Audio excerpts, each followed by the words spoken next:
बिस्मिल्लाहिर्रहमानिर्रहीम। अस्सलाम वालेकुम। जैसे कि आप लोगों को मालूम है कि 17 फरवरी शुरू हो चुकी है। बहुत से लोग ये जानना चाहते हैं कि पाकिस्तान के लिए tourist visa, visit visa, single visa क्या अप्लाई कर सकते हैं, उसके बारे में बताएं। आपको बताते चलें, अभी तक जो है वो सिंगल वीज़ा जो है tourist visa, visit visa Pakistan के साथ 13 मुल्कों के टोटल इस्लामिक मुल्क जो हैं उनका वीज़ा मुअत्तल है, मुसलसल मुअत्तल है।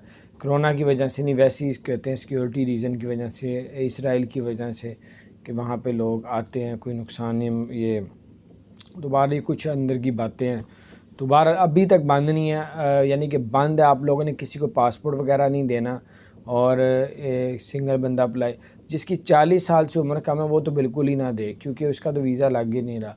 जिसकी 40 साल से ऊपर उम्र है वो चाहे ट्राई मार ले, उसका शायद तकरीबन 80% चांस है लगने के, और 20% चांस है कि उसका भी शायद वीज़ा ना लगे।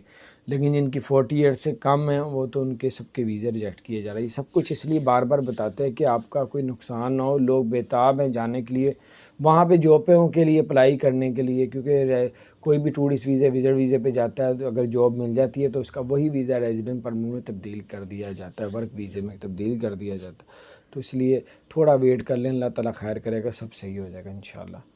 जब खुलेगा तो फिर अप्लाई करें। अगर आपने हमारे चैनल को सब्सक्राइब नहीं किया, जो सब्सक्राइब